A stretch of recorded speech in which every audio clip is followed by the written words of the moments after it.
Ternyata di dalamnya ada sebuah ruangan. Ruangan yang besar dipenuhi oleh berbagai macam perhiasan.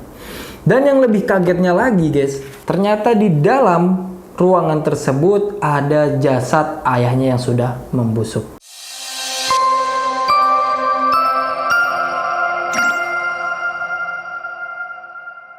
Bismillahirrahmanirrahim. Assalamualaikum warahmatullahi wabarakatuh. Nahmaduhu wa nusalli wa nusallimu ala rasulihil karim wa ala alihi wa sahbihi ajma'in, amma ba'du.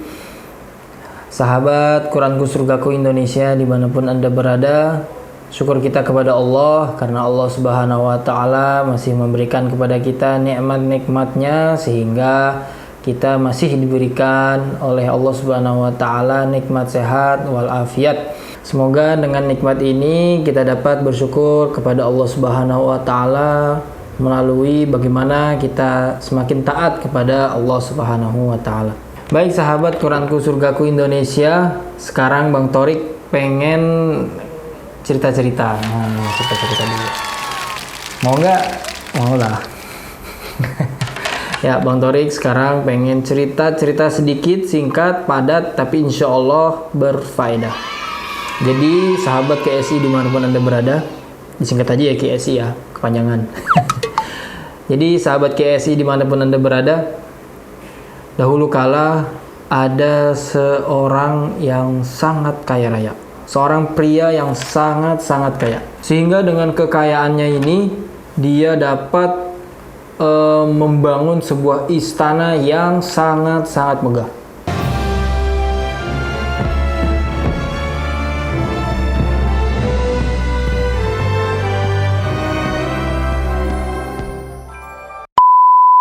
Bahkan saking kayanya dia dapat membeli hukum di negeri dia sendiri. Nggak menyindir siapa-siapa ya. Pokoknya seperti itu, saking kayanya dia. Akan tetapi, dengan kekayaannya itu semua, dia justru tidak mau bersyukur kepada Allah Subhanahu wa ta'ala, dan bahkan dia congkak, dia sombong, dia takabur kepada Allah Subhanahu wa ta'ala. Dia berlaku kasar. Dia tidak mau memberikan hartanya kepada anak yatim, tidak mau menyantuni du'afa dan juga para janda. Orang-orang miskin yang datang kepadanya selalu ia tolak, dan ia tidak mau memberi kepada mereka sedikit pun.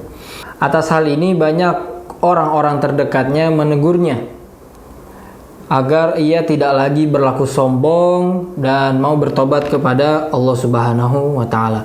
Ada salah satu supirnya menegurnya, dan ia berkata, "Wahai tuanku, janganlah engkau berlaku sombong kepada sesama manusia. Janganlah engkau berlaku sombong kepada Allah Subhanahu wa ta'ala. Bertobatlah engkau dan kembalilah engkau kepada Allah Subhanahu wa ta'ala.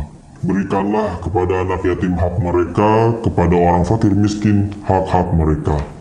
Akan tetapi karena sombongnya pria ini, yang harusnya ia bertaubat kepada Allah, dia justru marah. Dan ini adalah satu alamat apabila seseorang ditegur oleh orang lain dan dia marah dan dia justru tidak mau bertobat, maka hati-hati, di dalam hatinya ada setitik dari kesombongan.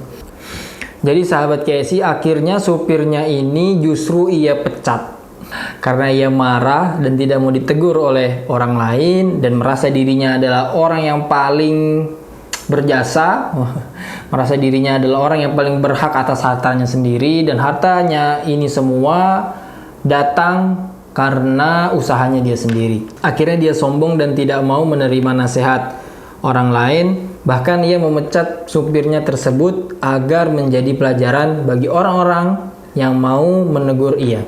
Seperti itu guys.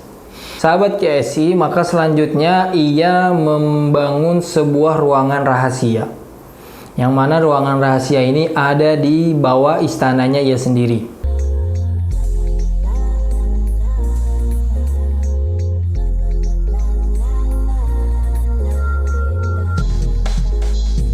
Yang mana tidak ada satu orang pun yang mengetahuinya selain ia sendiri.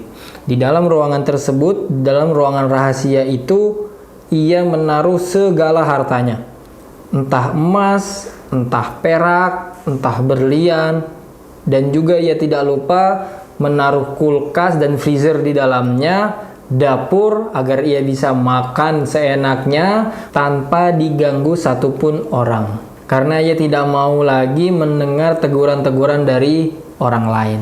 Maka lanjut kisah, dia ini, seorang pria ini punya keluarga. Pasti ya, namanya orang pasti punya keluarga. Biasanya ia memasuki ruangannya tersebut dan izin kepada keluarganya untuk pergi keluar kota. Akhirnya ia berbohong kepada keluarganya, izin keluar kota, padahal ia masuk ke dalam ruangan tersembunyinya sendiri. Ia masuk ke ruangan tersembunyinya, tidak ingin dilihat orang, akhirnya dia bersenang-senang di dalamnya sendirian. Ia makan dengan lezat, kadang 1 hari, kadang 2 hari, kadang 3 hari. Bahkan paling lama seminggu. Ia izin kepada keluarganya untuk keluar kota, padahal ia masuk ke ruangan tersembunyinya. Selanjutnya, suatu ketika ada kejadian yang aneh, yang mana si pria kaya ini sudah 2 minggu tidak terlihat batang hidungnya. Akhirnya keluarganya pun mencari-cari ke kota yang ia bilang dia akan pergi ke sana. Dan mereka pun tidak juga menemukannya. 2 minggu, 3 minggu mereka masih mencari. Pada saat genap 1 bulan, mereka pun menyerah dan menganggap bahwa keluarganya mereka ini atau pria kaya ini hilang dan mati entah di mana. Akhirnya pembagian warisan pun berlangsung. Pada saat anak-anaknya dibagikan warisan, ada 1 anak yang diberikan warisan istana ayahnya ini. Akan tetapi si anak ini pada saat melihat istana ayahnya, ia tidak mau. Kenapa? Karena istana ayahnya ini sangat terlalu megah. Dia mau sebuah rumah yang biasa-biasa saja sesuai dengan kebutuhan dirinya sendiri. Maka akhirnya anaknya ini merobohkan istana ayahnya sendiri. Pada saat dia merobohkan istana ayahnya, terdapat di bawah atau di lantai sebuah pintu yang dia tidak pernah mengetahui pintu itu sebelumnya. Maka dari itu, pintu kamar rahasia. Pada saat ia membukanya dan memasuki ke dalamnya, dia pun terkaget. Ternyata di dalamnya ada sebuah ruangan. Ruangan yang besar dipenuhi oleh berbagai macam perhiasan. Dan yang lebih kagetnya lagi guys, ternyata di dalam ruangan tersebut ada jasad ayahnya yang sudah membusuk. Yang mana di tangan ayahnya tertulis secari kertas, tertulis Aghna aghniya'il alam mata jau'an wa atashan. Yang artinya seorang yang paling kaya di dunia, dia mati karena kelaparan dan juga kehausan. Cerita pun selesai. Sahabat Quranku Surgaku Indonesia, adapun kisah mengapa pria ini bisa meninggal adalah suatu hari pada saat dia seperti biasa ingin bersenang-senang di dalam ruangan tersembunyinya ini, hanya sendiri, tidak ada 1 orang pun yang mengetahuinya. Pada saat ia masuk membawa makanan yang lezat dan dia mulai bersenang-senang, 1 hari, 2 hari, 3 hari, ternyata dia terlupa. Pada saat ia mau keluar, kunci ruangan tersebut ada di luar ruangan. Dan pintunya ini ternyata terkunci otomatis. Jadi pintunya apabila tertutup maka dia akan terkunci otomatis dan harus dibuka oleh sebuah kunci. Maka ia pun meminta tolong kepada orang di luar, tolong. Dan tidak ada satupun orang yang mendengar. Karena ia ingin menjauhi semua orang dan ia ingin bersenang-senang hanya dengan dirinya saja dan hartanya. Maka pada saat ia merasa bahwa ajalnya sudah mendekatinya, ia pun menaruh atau menulis di secari kertas yang ada di ruangan tersebut dengan tinta darahnya ia sendiri. Yang mana tulisannya seperti tadi, Aghna aghniya'il alam mata ju'an wa atashan. Seorang yang paling kaya di dunia mati dalam keadaan kelaparan dan juga kehausan. Jadi ibroh yang bisa kita ambil dari kisah ini guys adalah kekayaan ini hanyalah mutlak milik Allah Subhanahu wa taala. Manusia sejatinya ini diberikan atau dititipkan segala harta yang kita punya di dunia ini, mau berbentuk mobil, rumah, emas, perak, bahkan anak, bahkan istri, semuanya hanyalah titipan dari Allah Subhanahu wa taala, yang mana nanti pasti akan Allah ambil titipan tersebut.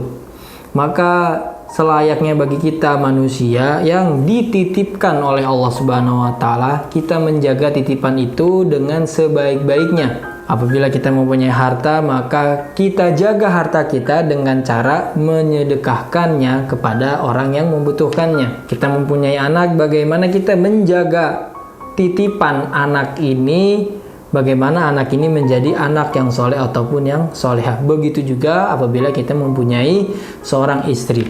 Maka sahabat Quranku Surgaku Indonesia, dari kisah ini kita bisa belajar bagaimana seorang manusia kecil di hadapan Allah Subhanahu wa taala.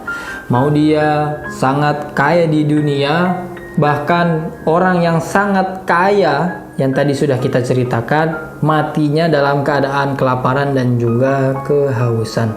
Apabila Allah menghendaki seorang manusia ini kaya, maka langsung Allah jadikan dia kaya. Apabila Allah menghendaki seorang manusia ini menjadi miskin, mau dia berusaha 100%, mau dia berusaha sekuat dia, apabila memang takdirnya sudah dijadikan orang miskin, pasti dia akan menjadi orang miskin. Bagaimana kita sebagai manusia menerima qanaah terhadap apa yang Allah Subhanahu wa taala berikan kepada kita, dan juga kita mensyukuri nikmat-nikmat yang Allah Subhanahu wa taala berikan kepada kita dengan cara lebih bersemangat lagi dalam beribadah dan taat kepada Allah Subhanahu wa taala. Mungkin ini saja yang bisa Abang Thorik ceritakan untuk segmen kita kali ini.